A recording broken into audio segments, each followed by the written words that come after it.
ठंडियों में दिन कह लो इसको, ये शुरू हो गई। गीता के अनुसार जब अर्जुन ने कहा केशव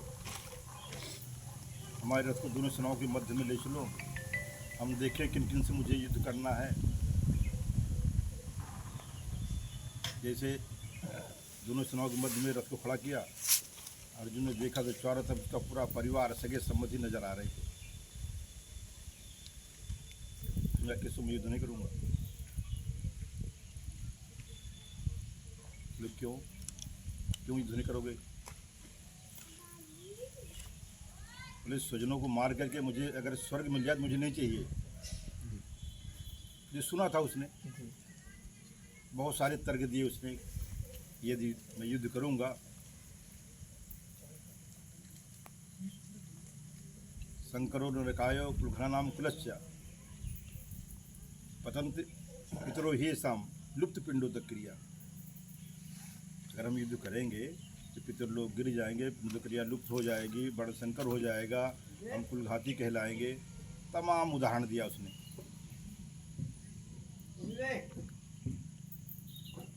पहले तो भगवान कृष्ण सुनते रहे बहुत देर तक क्या क्या कह रहा है। बाद में उन्होंने कहा अर्जुन जो आचरण तू कर रहा है हमारे पूर्वजों ने कभी ऐसा आचरण किया नहीं।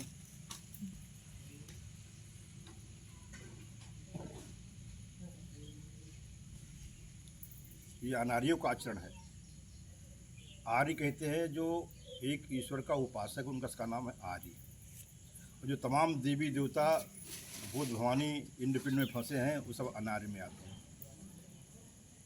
आर्य की परिभाषा है कि एक ईश्वर का उपासक।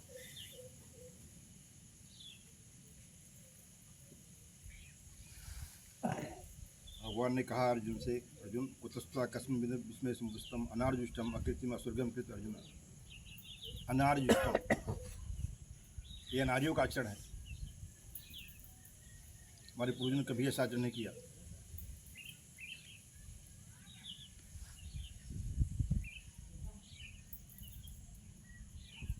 उपदेश किया, उसको युद्ध में लगाया बाद में। तो मानोतन पाने के बाद युद्ध के अलावा अब युद्ध किस स्तर का है? युद्ध मतलब आराधना भजन अपने अपने स्तर से। उस समय अर्जुन क्षत्रिय श्रेणी का साधक था, ना से क्षत्रिय शूद्री से ही अपने अपने स्तर से अगर लग जाएं युद्ध करने में तो एक दिन तो पहुंच जाएंगे गंतव्य तक। और ये पिंडा पानी भूत भवानी से कोई आज तक पहुंचा नहीं, सब वहीं को ही पड़े रहते हैं।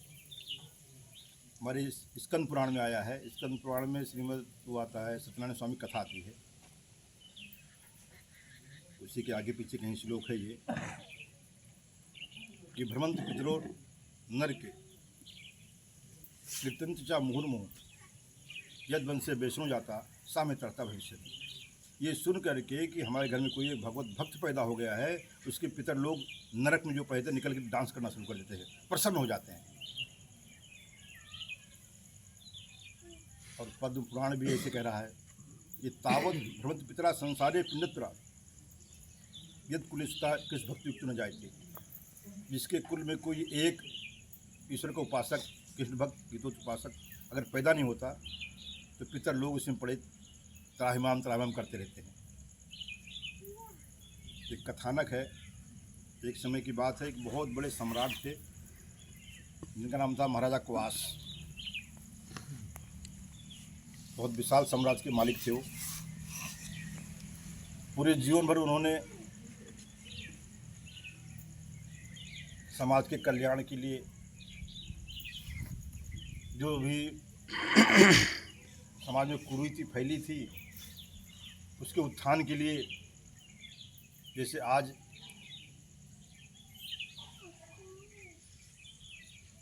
अब योगी जी से कोई कह दे तो यही मानेंगे गाय धर्म है, गाय की रक्षा करो। अगर आज योगी आदित्यनाथ जी से कोई कह दे ये कहेंगे गाय की रक्षा करो, गाय धर्म है, सनातन धर्म है, तो सनातन रक्षा करो। जिस गाय की रक्षा के लिए महापुरुषों ने कहा वो गाय ये पशु नहीं, वो तो इंद्रिय संयम, इंद्रियों की रक्षा करने के लिए कहा गया। जो इंद्रिया संसार में रस ले रही हैं उनको निकाल करके परमात्मा के राह पे लगाने का नाम है गो रक्षा। वो तो पार नहीं लग रहा किसी से। अच्छा मान लो ठीक है, पशु है, गाय अनादिकाल से हम लोगों का भरण पोषण करती रही है, पालना चाहिए, उसकी रक्षा होनी चाहिए। लेकिन बकरी क्या दोष है फिर? वो तो उससे सुपीरियर दिखाई पड़े, नींबू ठीक कर दे रही है, तुरंत प्लेट ऊपर उठ जाती है पीने से। तो ये जो व्यवस्थाएं हैं ये हमेशा किसी नहीं रहती। ऐसे महाराजा क्वास जो थे अपनी व्यवस्था के अनुसार समाज में खूब पूरे जीवन भर मंदिर बनवाना, कुआं बावली बनवा देना। अब बात तो कुआं बावली जमाना खत्म हो गया, तो अंडरग्राउंड पाइप पड़ रही हैं जगह जगह। उस समय के हिसाब से जो भी था मंदिर बनवा देना, ब्राह्मण भोज करते रहना, सारी व्यवस्था में निरंतर पूरे जीवन में लगे रहे। लेकिन अंत में तो सबको संसार से जाना पड़ता है, जो भी मृत्यु लोक में आया उसको जाना पड़ेगा। महाराजा क्वास को जाना पड़ा तो यम के दूत ले गए पकड़ के, वहाँ लेखा जोखा हुआ उनका। देखे तो बोले पूरे जीवन भर इन्होंने पूर्ण कार्य तो किया है, लेकिन जिस पूर्ण कार्य के लिए मानव तन मिला है वो तो नहीं किया उन्होंने। मानस कार्य करे कि बड़े भाग मानुष तन पावा, सुर दुर्लभ सदग्रंथ गावा। वो देवता के मंदिर बनाते रहे, ये देवता वो देवता, खड़े देवता, पड़े देवता, मरे देवता, जिंदा देवता, सब स्थापना करा दिया। लेकिन बड़े भाग मानुष तन पावा, सुर दुर्लभ सदग्रंथ गावा, साधन धाम मोक्ष के द्वारा ये पाए पढ़लों के द्वारा, ये परत दुपाएं सिर धुंधुन पछताएं, काल लेकर में ईश्वर मिथ्या दोष लगाए। ये देव दुर्लभ मानव तन पाने के बाद अगर परमात्मा का भजन नहीं किया, किसी संत सदगुरु के शरण सानिध्य में समय नहीं बिताया, तो पशु में उसमें कोई अंतर नहीं है। रामचंद्र के भजन में जो पथ निर्वाण, ज्ञानवंत सोनर पशुबिन पुख विषाण। कितना भी ज्ञानी हो जाए बिना सिंह पुछ का पशु। और भी गंदी गंदी गाली का जगह दिए हैं कि जहाँ सो लगन राम सो नाही, सोनर खर कुकर सुकर सम। खर माने गधा, कुकर माने कुत्ता, सुकर माने सुअर। जासो लगन राम सो नाही, सोनर खर कुकर सुकर सम, वृथा जियत जग माही, जासो लगन राम सो नाही। तो महाराजा क्वास को आदेश हुआ कि कुछ काल तक नरक में रहना पड़ेगा, फिर मानव तन मिल सकता है। उसी समय एक बहुत अच्छे महात्मा यम के दूत उनको लेके आए, विमान में बैठा करके। तुरंत यमराज खड़े हुए, सिंहासन छोड़ करके उनको बैठाया, तो हाथ जोड़े खड़े थे। बोले महात्मा अहोभाग्य, आपने दर्शन दिया हमको। यमराज बहुत प्रसन्न हुए उनको देख करके। लेकिन जो महात्मा की नज़र पड़ी राजा क्वास पर, उनका इसको बांध के रखा आप लोगों ने, इतने धर्मात्मा राजा थे ये। तो यमराज ने कहा कि महाराज, जिस कर्म के लिए ये मानवतन मिलता है उस कर्म को तो इन्होंने नहीं किया। इसी महापुरुष के शरण सानिध्य भजन चिंतन तो दूर की बात है, एक दिन में नहीं बिताया इन्होंने। किसी को रोटी खिला दिया, कहीं ईंटा पत्थर जुड़वा दिया, इतने इतनी नहीं है। इससे आगे बहुत कुछ करना पड़ता है।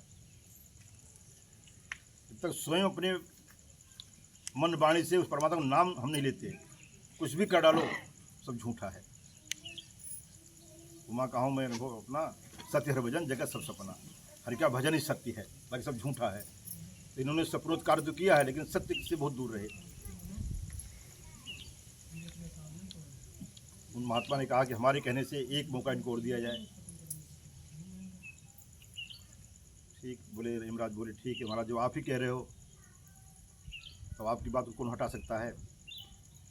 ठीक है भाई, तू तो बोले इनको नरक दिखा दो एक बार, और नरक दिखा करके इनको छोड़ दो, जाएंगे उसी सिर से भजन करेंगे अपना भगवान का। एक मौका उनको और दिया गया राजा क्वास को, लेकिन नरक दिखा दिया उनको। देखे उनके पूर्वज नरक में पड़े चिल्ला रहे थे, बचा लो हमको बचा लो। बोले ठीक है, चिंता ना करो, अब जा रहे हैं भगवान का भजन करेंगे, तुमको सबको मुक्त करा देंगे हम। राजा क्वास इतना आश्वासन देके चले आए। अब उनके जो पूर्वज नरक में पड़े थे निकल के बाहर बैठ गए खुली हवा में। यम के दूतों की निगरानी में थे, भाग नहीं पा रहे थे वहाँ से। लेकिन नरक से निकल के बाहर आ गए, खुली हवा में आ गए। राजा के पास पहुँचे घर, अपने कुल पुरोहित को बुलवाया। बोले पंडित जी, एक महात्मा की कृपा से हम यमराज के यहाँ से फिर लौट आए दोबारा। पूरे राष्ट्र में खुशी फैल गई कि राजा जिंदा हो गया, मरा नहीं है अभी तो। पुरोहित जी बोले कि हमारा भाग्य था कि आप आ गए, आप ब्राह्मणों को भोजन करें, दान कराएं। बोले ये नहीं, ये तो बहुत कर चुके हैं।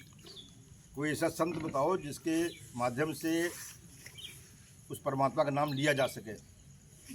बोले चले जाओ छत्तीसगढ़, ये धारकुंडी चले जाना, वहाँ महात्मा है, बताएंगे विधि। बोले ठीक है, सुबह जाऊँगा। इतना बता के पंडित सोच कोई मिलेगा दान दक्षिणा। बोले पंडित जी बहुत दान दक्षिणा दिए, ऐसे कुछ होने वाला नहीं है। जिस कर्म के लिए मानव मिला उसको करना है मुझे। पंडित जी लौट गए, मुँह लटका घर पहुँच गए।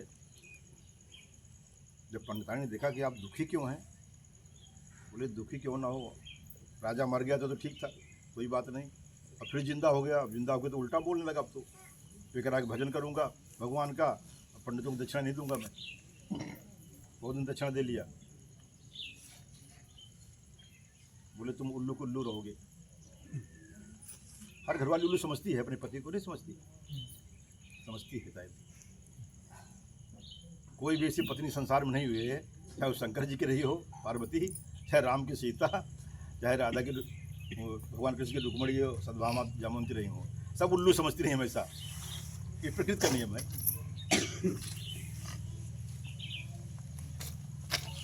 तो हमारे साथी हैं पुराने पुराने तो आ गए।